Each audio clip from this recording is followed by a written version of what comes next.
go to there's no. After that, he tells me to clean the bar. So okay. Now I realize there's no mop. The mop's been broke for 3 or 4 days. No, I know she's ordered one. I know she's ordered. Cece already ordered it. She said. Did she? Okay. So I figured out a way. How can I do this without the mop? I figured out. Go get the brush. Get buckets of water. I go over there and start working. I get on my.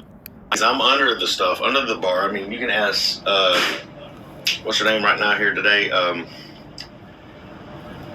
The bartender? Yeah, Sky. You can ask Sky. Like, we had to work around each other yesterday. Mm-hmm. I'm scrubbing, getting it done. He comes over and starts messing with me while I'm doing this. Customers in here. He's, you know how he does. That's fine. That wouldn't bother me. He's looking and stuff. That's fine. So I start to move the bar up against the wall. Because I look over, there's mildew, there's water under there from even where I'm scrubbing and mildew. So I start, no, don't do that. You leave that. I said, Frank, there's mildew under there. The customers are hearing me. Shh. I was like, no, bro. You told me to do this. Now you're telling me not to do this. We'll come back here and talk. We talk, okay, fine, I'll stop arguing. I start doing other stuff he tells me to do.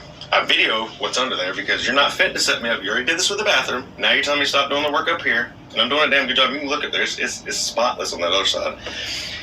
I'm getting frustrated by now. But I do everything he asks me to do. Before I go to clock out, I walk outside and Luke is sitting in the corner back here. Mm-hmm. I'm thinking Luke's coming in. I didn't know he was just walking by, I guess, from Walmart and whatnot, like I do, you know, stopping and that's cool and whatnot. Yeah. And he had some cigars, and I need a cigar so I could smoke. I was like, hey, Luke, can I get one of them cigars? And he gives me the cigar. I go inside. I sit down on the table. Finish my work. Clock out. Come back around, go to get my stuff, realize my cigar is missing, gone. So I go to the front, and I'm by then frustrated. Frank, I think somebody stole my cigar or whatever, and then brings it back up. My food's come up missing, been thrown away. Food at the fridge has been thrown away. Food out of my buggy in the back's been thrown away over these past couple days. Can't prove these things. Well, I look on the video I said, you know what? It's a cigar. Don't worry about it. You don't have to stress about it. I wanted to let you know that. No. I said, no, Frank, it's okay. He goes in. Make sure I'm doing this right. He goes in. I go in behind him, get my stuff, come back out. As I'm walking around, I just clocked out like 5 or 10 minutes before this. As I walk around, I think, oh, Luke is here. Maybe he came back in and picked up the cigar because he just gave it to me. That's fine. You know, I'm going to go ask him. I come back in the door.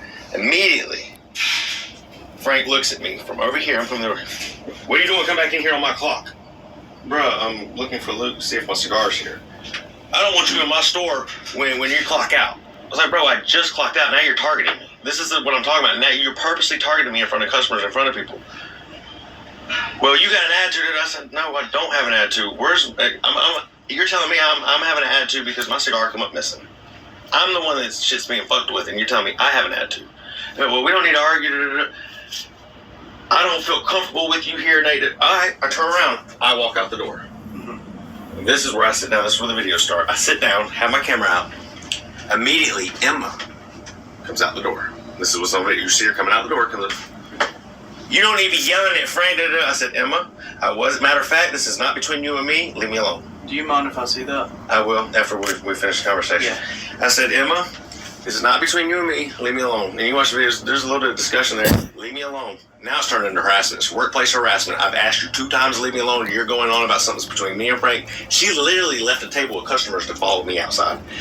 She goes back in. Frank comes out. So the guy that's in fear, that were worried about me being there, comes out.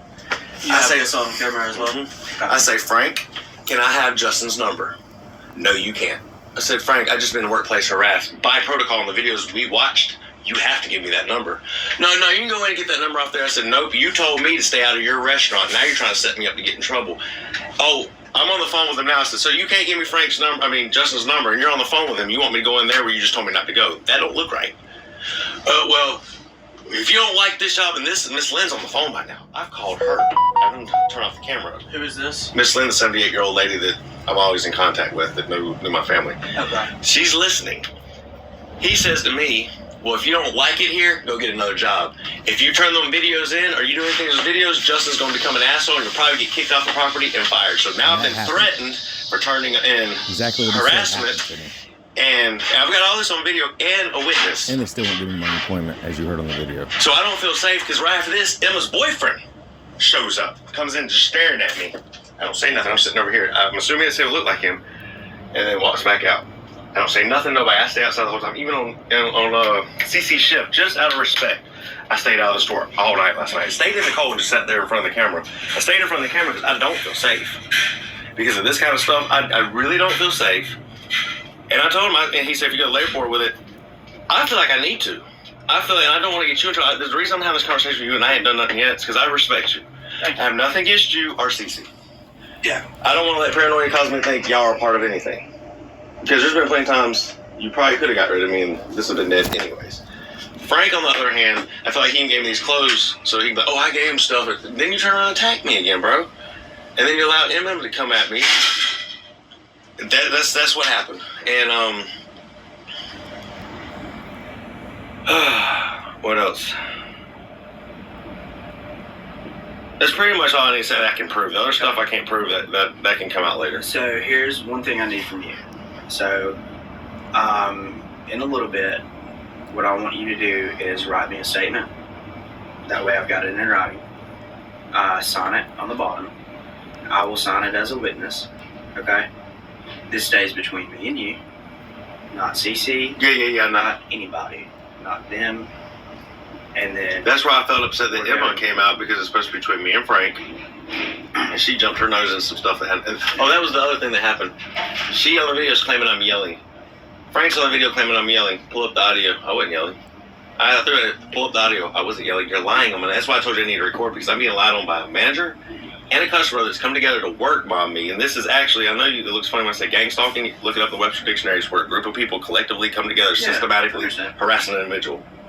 And I've heard Emma before call me a pervert, and she's also said that I mess with kids. I've never brought it up before, but I've heard her say that, and then she'll go to nice and mean, the nice and mean. And that's where it goes back. That's where it's stemming back to my dad has my daughter. He's been accused of having sex with his niece. My mom is, from what I've been told by Miss Lynn, she knows that she is in connection doing music and stuff with some of the girls and one of the managers from the Hooters in Enterprise. It's actually that they know her through something with church function. It's outside of Hooters. It has nothing to do with Hooters, but that means my mom's been able to speak to them. My mom and dad been lying on me, trying to cover their ass because my dad got caught having sex with his niece. And I've got that recorded. And they've got my kids, and my kids have told me about things that are going on in the house, and I'm not allowed to talk to them. Nobody's allowed to talk to them. Even Miss Lynn, the 78-year-old woman, my mama's best friend, is no longer allowed to talk to my kids. That's a red flag. You see where all this is going?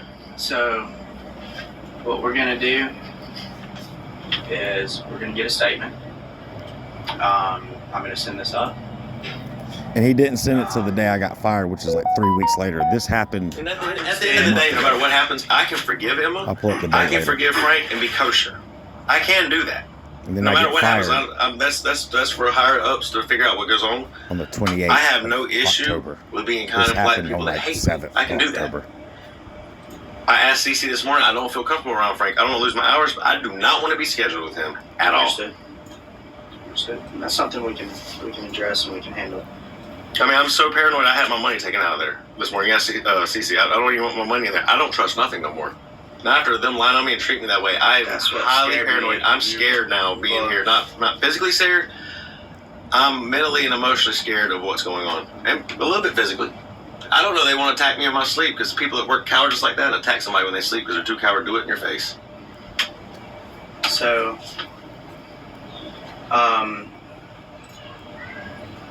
Statement.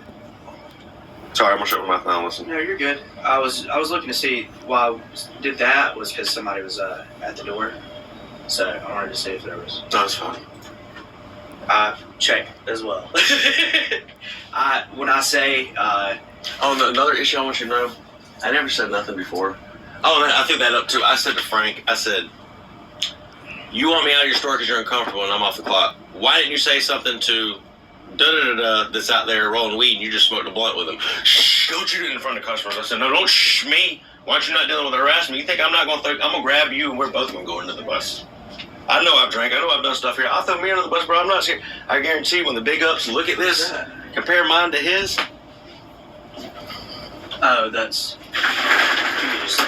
Hey, that's. He ignores that. They're working on the. And plus, he drinks at work. And matter of fact, our argument happened right here. You're gonna see him right here. I'm standing right here. Taylor, give me a second. One of the arguments, and it wasn't like normal. It wasn't like me. You know how I get. Thank you. In all honesty, because he knows how my attitude is, I feel like he was antagonizing me, trying to get me like he did last time, and I didn't get that way. Let's get you a statement. And one thing about me, business is business. I handle things very professionally. I've always been there for you. Yeah. And I will always. I mean, the hours haven't always been like I thought, but y'all are slowly doing it, and I understand business part. I don't get, y'all do, so I'm trusting y'all on that part.